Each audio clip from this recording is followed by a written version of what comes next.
And we're back. This is day 2 of the continuity notes. So let's get into it. Let's get after it. So what did we see last Friday? We saw that as long as the function was continuous, we knew that the limit would exist just by plugging in the function, right? That's what we saw in this last example. It was kind of, I think some of you were struggling with like, okay, why did we do that? What did we do here? What we did was said, if you can evaluate the limit using the limit laws, using the definition of a limit, using the limit laws, and say, well, if I can use those values and plug it all in, and or like, not I won't say plug it all in, but use those laws to manipulate it, if you will, and then plug in something that you can do using our definitions and our laws to end up saying that as the limit as x approaches a of f of x ends up equaling f of a, that's the definition of continuity, right? As long as the limit as x approaches a of f of x is equal to f of a, if I can show that that substitution is able to be used, that's continuity. Now, that's a pretty like labor-intensive way to show continuity. So what we're going to be doing is kind of simplifying that down a little bit.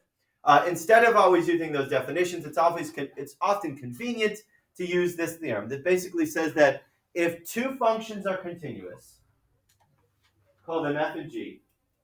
If two functions are continuous, then all of the operations between them in those functions are also continuous. Okay, that means that, if you know that x squared is continuous, then x squared plus 2x is also continuous because x squared is continuous, 2x is continuous, so x squared plus 2x is continuous. And the same thing is true with all of those operations. Okay, f plus g is continuous, f minus g is continuous. This is c times f. That's a constant. So if you know x squared is continuous, then 5x squared is continuous. If you know sine is continuous, then 3 sine is continuous. F times g, the product of the two functions, is also continuous as well. And then f divided by g is also continuous, provided that obviously g of a is non-zero. Okay, so basically what we're saying here is that if you know certain functions are continuous, then the operations of those functions are also continuous as well. And that's going to help us a little bit more in terms of being able to just evaluate really quickly. Okay.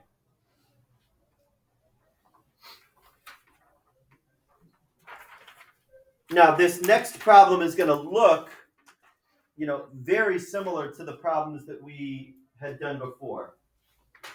The only difference is going to be now we have our knowledge of continuity. And now we can have some understanding of why this exists. Like, for example, here,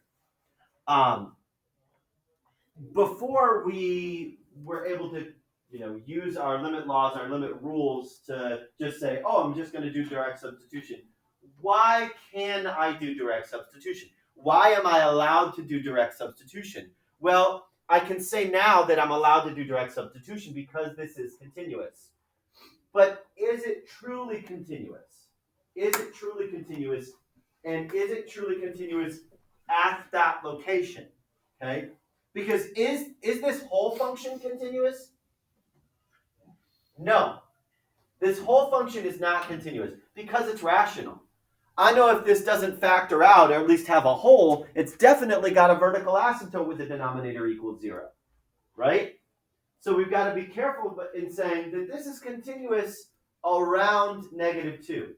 Okay? This is continuous around -2. I would not be able to evaluate, I could not say that this is continuous at, 5 minus 3x equals 0. So -3x equals -5. So x equals 5/3. So wherever that is, 5/3. Oh, that's 2.6 repeating, right? Or excuse me, 1.6 repeating. So it's not continuous here, but that doesn't really matter for the purposes of our limits, right? I'm only looking at, is it continuous around this location? That's what I'm looking at here. So is it continuous? Yeah, why is that the case? Well, because that's continuous. The numerator is continuous. And how do I know the numerator is continuous? Well, it's a polynomial. How do I know a polynomial is continuous? Well, because each of its individual parts, a cubic is continuous, because we know what a cubic should look like. There's no gaps or breaks in a cubic. A quadratic is continuous, and a constant is continuous. So the operation in between them, adding, subtracting, that's all continuous. Down below, is that continuous? 5 minus 3x. Yeah, that's continuous. So I know the numerator and denominator are both continuous. So that means the division of them is continuous, provided that I'm not looking at the location where the denominator equals 0, and I'm not. So what can I do here? Well, that just means if it's continuous, the limit as x approaches a of f of x is f of a. So negative 2 to the third plus 2 times negative 2 squared minus 1 all over 5 minus 3 times negative 2. And you might be saying, we've been doing that, Mr. Laverick, that is not new. I said, I agree. That is not new. But we have knowledge behind it now about continuity to back it up. Okay. So that would be negative 8 plus 8, so negative 1 all the way on top, right? Yeah. And then 5 plus 6 is 11, so negative 1/11th, right? Again, same process, but now we have a different understanding of it. We can talk about it in terms of continuity. Okay. All right, so the following types of functions are continuous at every number within their domains. This is something that we're just going to accept to be true from here on out. Okay. You know how I said, oh, we know all polynomials were continuous, and why were polynomials continuous? Because each of their parts were continuous? Yeah, we can stop going through that process now. We are going to have the collective understanding that all polynomials are continuous. We're going to have the understanding that all rational functions are continuous. You might be saying, whoa, pump the brakes. You just said that rational functions had a discontinuity where we had a vertical asymptote. Yeah. Look at the statement at the top. For every number in their domain, where the denominator equals 0 is not within the domain. Okay? Root functions are continuous. You may be thinking, well, wait. If you take the square root of a negative number, it's not there. Yes, I agree with you, but the square root of a negative number is not within the square root's domain, right? All numbers greater than or equal to 0 would be underneath the square root. So therefore, within the domain, it's continuous. Trigonometric functions, also continuous. You may be thinking, well, wait a sec. Tangent looks like this. Like tangent has this weird thing going on, right? And that's repeats, right? At all numbers with its domain again. Remember, we talked about that early on, where tangent is sine over cosine, so you got to say where cosine equals 0 is not within the domain of tangent. Okay, I'm only talking about within my domain here. And therefore, in the same respect, inverse trigonometric functions, exponential functions, logarithmic functions are all continuous, as long as we stay within their domains.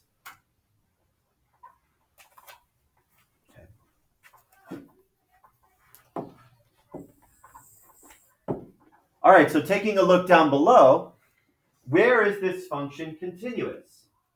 Well, examine it. I mean, I've got a rational function, and within that rational function, I've got a natural log plus an inverse trigonometric. And then down below, it looks like I've got a polynomial. Look, natural log, right?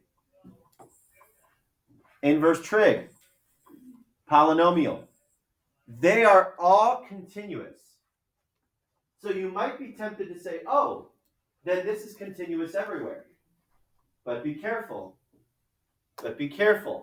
Because I need to find where their domains overlap, right? Because right away, I'm seeing this. I know that x squared minus 1 cannot be 0. Correct? X squared minus 1 cannot be 0. So I add the 1 over to the other side. I square root it. X cannot be plus or minus 1. See, what we're doing here is we're looking at all of their domains and kind of sifting through it and seeing, okay, where do I need to put restrictions on this thing? First restriction that I come up with, well, x cannot be plus or minus 1. Okay. What other pieces do I see? So this is the rational piece of it. Let's look at the ln of x portion of it. What's the restriction on the domain of ln of x? Can I plug in any number to the natural log of x? Think about what the graph of ln of x looks like. Oh, one of a different color there, please. Thank you. What's the restriction on the domain of ln of x? What's that? Greater than 0. Good. Equal to 0? No. Greater than 0. All right, well, what's my... I should put equal to. What's my restriction on the domain of inverse tangent?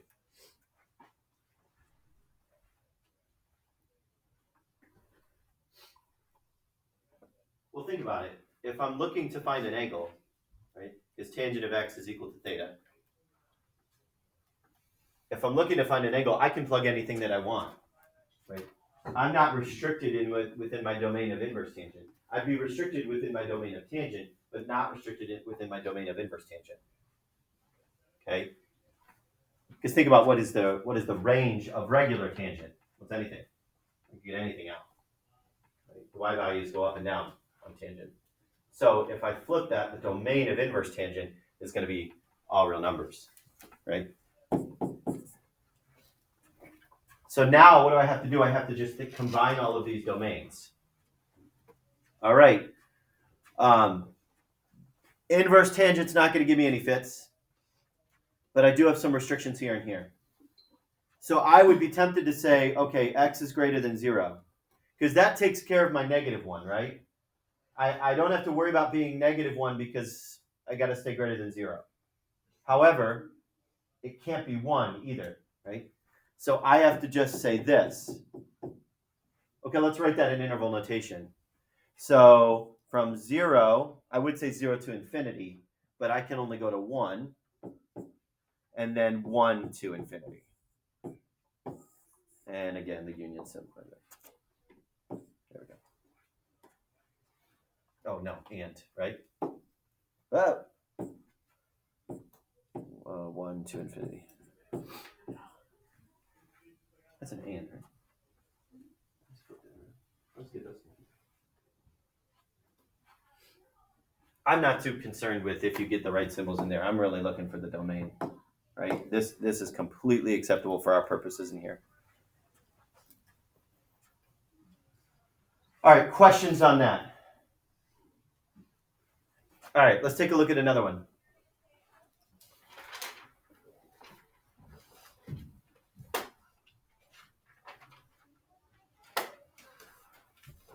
Now, to be able to evaluate pi, I need to kind of provide proof that this is continuity. This has continuity at pi, right?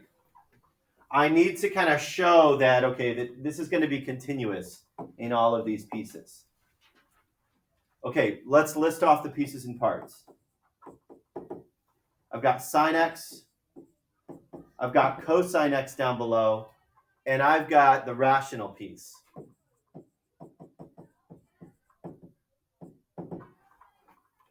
Because this is not just sine, this is not just cosine, this is sine over 2 plus cosine. Okay, we just said that trigonometrics are continuous everywhere in the domain. What's the domain of sine? All real numbers. So sine is continuous. Continuous. Everywhere.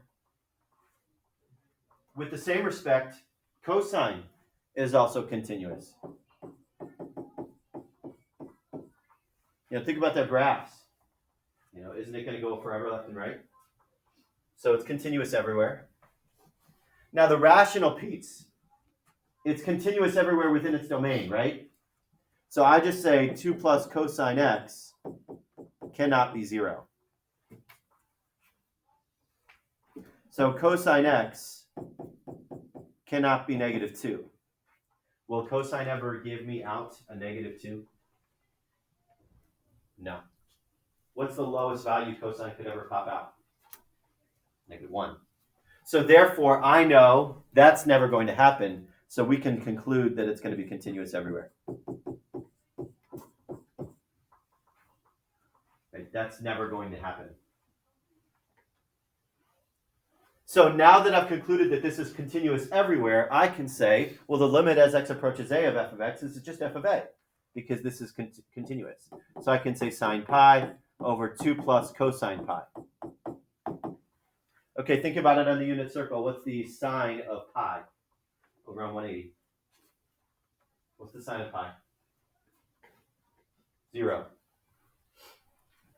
The y value over at the 180 mark is 0. Okay, what's the x value then? Over at 180? Negative 1. It doesn't actually matter though, because this is going to be 0 over 1, which is 0. You know, we might be tempted to just go right in and plug in and just say, okay, I'm just going to do direct substitution. But you've got to know the reasonings why. Why can I do direct substitution here? Because it's continuous everywhere, especially at pi. Okay, now this is interesting that we have kind of a sine and a cosine and then a rational function with those sines and cosines in it, right? It looks almost like it's a composition, right? So this kind of leads us to our next theorem that says that if f is continuous at b, and the limit as x approaches a of g of x is equal to b, then the limit as x approaches a of f of g of x is f of b. Okay, so what is that saying?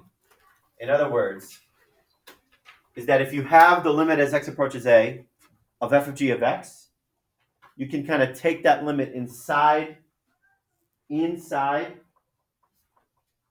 into the composition and evaluate the limit as x approaches a of g of x.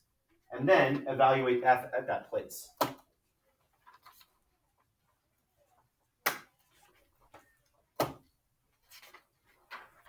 Because what is that actually doing? It's saying that if you know g is continuous, right? If you know g is continuous, then all you need to do to evaluate limit as x approaches a of g of x is plug it in. So you're going to do g of a, that's going to spit you out something, right? So say call it b. And then to evaluate that, if f is continuous, all I need to do is just plug in that value. So you're going to find like f of b or whatever that is. So in one foul swoop, we can say that the limit as x approaches a of f of g is f of the limit as x approaches a of g. Now, how does that help us? That helps us in that if I have kind of nested functions, all I need to do is kind of go and plug those in, right? I can do direct substitution within it, especially if g is continuous, right? Especially if g is continuous. Let's take a look at how that works.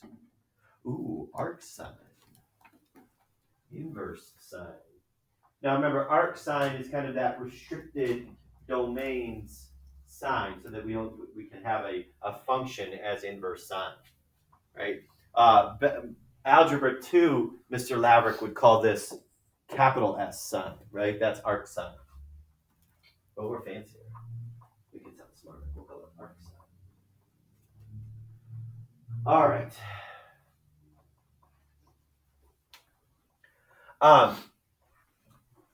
Take a look at this function on the outside.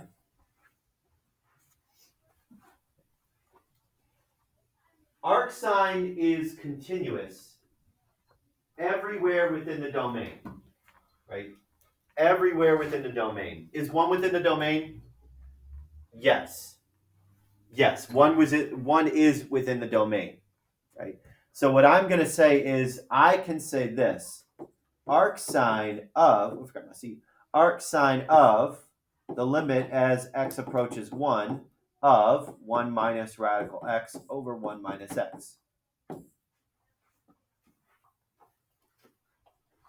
See, as long as I know that outer function is continuous, and the fact that we just said all inverse trig functions were continuous anyway, we could go through that process of understanding it, but we just said we're going to say that all inverse trig functions are continuous. I can take that limit into the composition of the two functions.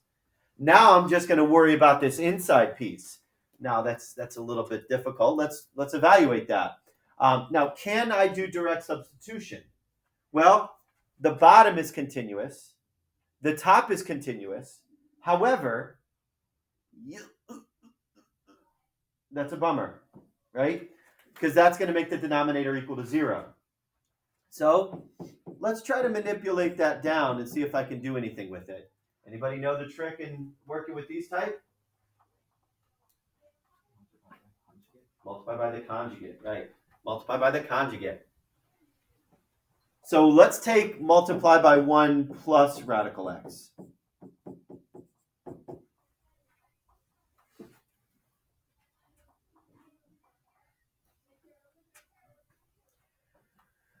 All right. So that's going to get me first. Outer is a radical x. Inner is a radical x. Last is just minus x. Now that is super convenient. You want to know why? Because my pieces down below are this. Look at what reduced in my numerator, and now as it relates to what's in my denominator. So long, farewell. So I know this reduces down into 1 over 1 plus radical x. Okay, well, how does that help us? Well, I can now evaluate the limit as x approaches 1 of this thing, which is 1 over 1 plus 1, which is 1/2. But wait, there's more. That's just half the problem, right? That's just evaluating the inner piece of this composition.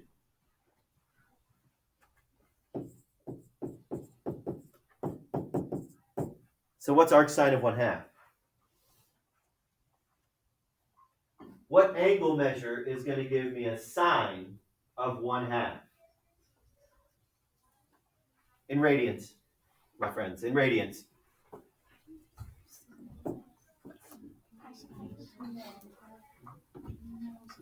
Now think about it. Okay. If we're struggling with this, okay, here we go. Here's a unit circle. That's kind of oblong. I'm looking for the y value being 1/2, right? Okay. So the y value, I really know I got two options. This is either the 30 family or the 60 family, right? I always think about it as short side, long side. The 1/2 is the short side, right? So here, that coordinate is going to be short side for my x value, long side for my y value. This is short side y value, right? This long side x value, radical 3 over 2, short side 1/2.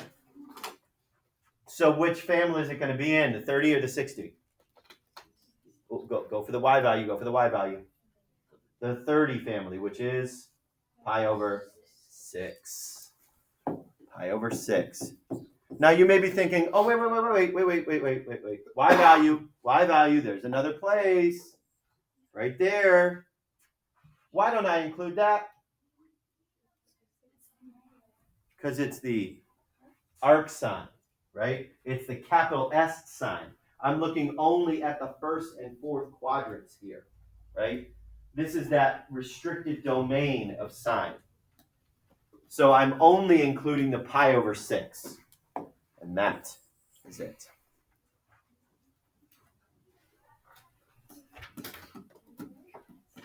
Got to do your unit circle, my friends. All right, a couple more problems. Let's take a look here. If g is continuous at a and f is continuous at g of a, then the composite function f of g is continuous at a. That's kind of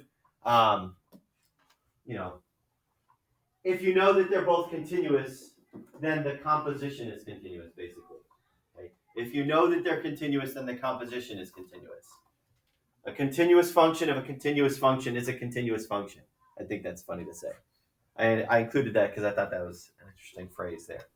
A continuous function of a continuous function is also continuous. So we can kind of add on to that list of saying f plus g, f times g, f divided by g is all continuous, as well as composition. If you know that f and g are continuous, then f of g is continuous. Okay, so take a look here. Where is sine continuous? Where is sine continuous? Are there ever any discontinuities within sine? I guess maybe that's a better question. Are there ever any discontinuities on your sine graph? Nope. Are there ever any discontinuities in the quadratic? Nope. So therefore, sine is continuous everywhere. X squared is continuous everywhere. So h of x is continuous everywhere. Sometimes you just write a continuous. If there's ever restricted, you would put like continuous here, like within a certain interval notation. Like, for example, okay, where is the natural log continuous? Where is the natural log continuous? It's greater than 0. So natural log is x is greater than 0. Where is 1 plus cosine continuous? Where is 1 plus cosine continuous?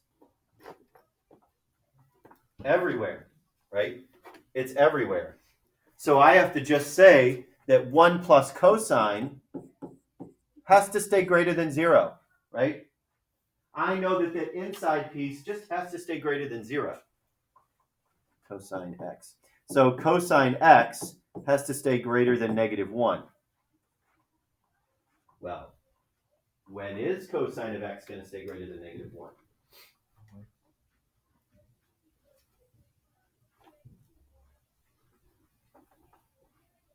It's going to happen everywhere except for where? Think about it.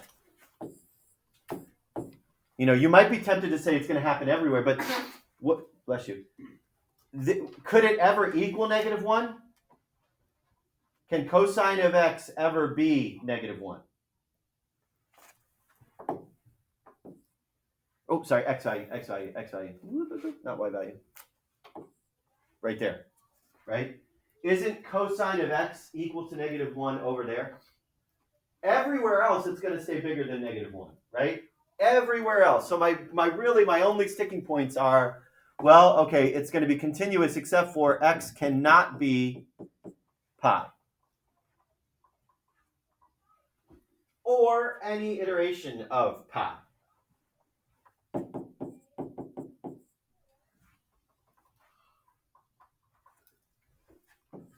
So we could say it's continuous.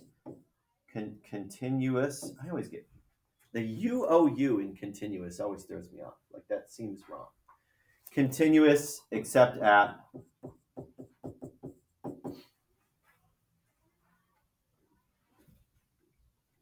and I guess we should say x is equal to.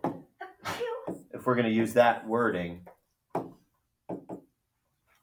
we're continuous other than when x is equal to pi plus 2 pi n.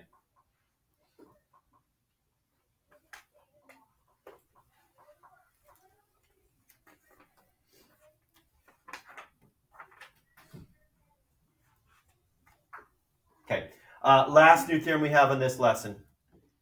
It's called the intermediate value theorem. Intermediate value theorem. So suppose that f is continuous on the closed interval a to b. So I know we're at some function, and we can say that it's continuous. We're not saying the entire function is continuous, but we're saying that at least in a snapshot of the function, there is continuity. So suppose there is continuity on a closed interval a to b. Let n be any number between f of a and f of b. So meaning we're going to let n be some y value in between the two functions. As long as f of a and f of b are not equal, meaning a flat line, right? As long as we don't have a horizontal line. That's where we say where f of a is not equal to f of b. Then there has to exist a number c within that interval such that f of c is equal to n. You might be thinking, well, duh, right? If you've got a y value in there, there has to be an x value that corresponds to it, right? Yeah, but that is continuity, right? If you know that there must be a value, an x value, that hits along that y value for every y value in there, for every y value, there must be an x value to make that happen. That's the definition of continuity, right? So we are saying if we flip that on its head, we can talk about it in terms of if you have an output value and you've said that it's continuous, if you have an output value that is somewhere in between f of a and f of b, then there must be an x value to make that y value happen. Okay? There must be an x value to make that y value happen. And there might be more, right? Say, for example, you pick this n. I'm just saying that there must be at least one value to make that happen. Because this has continuity. So if this has continuity, you pick a y value anywhere in between there. There's got to be an x value to make that happen. They call it c in here. Well, if you pick a y value and you have multiple intersections, boom, boom, boom, there's actually 3 places in that one where that x value, 3 different x values to make that y value happen. Okay, so what does that mean? Let's take a look here. Show that there is a root of the equation between 1 and 2. Show that there is a root of the equation between 1 and 2. We're going to do so using the intermediate value theorem.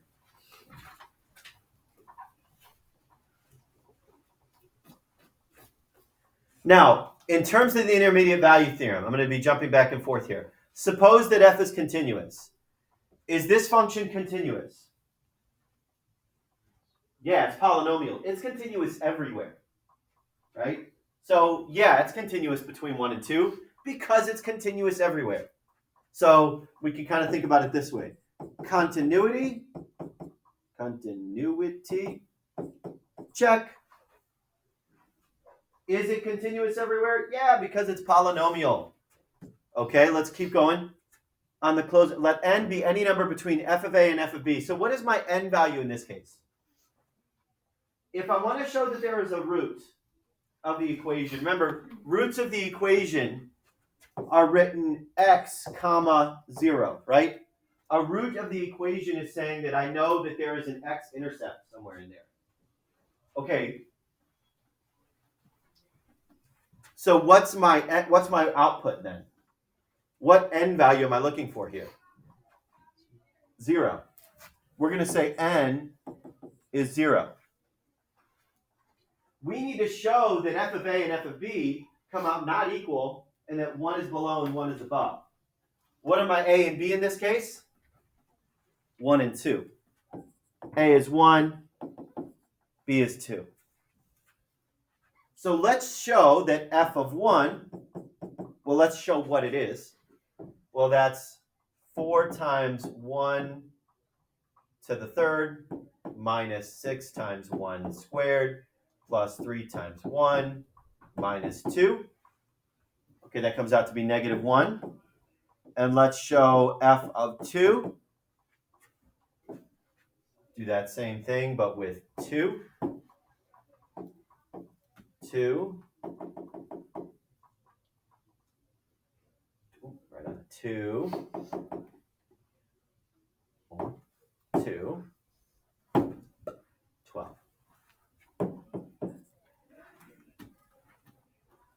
Okay, so what did we show here? We showed that because negative 0 is in between there,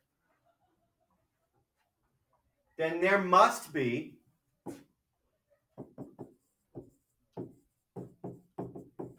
some value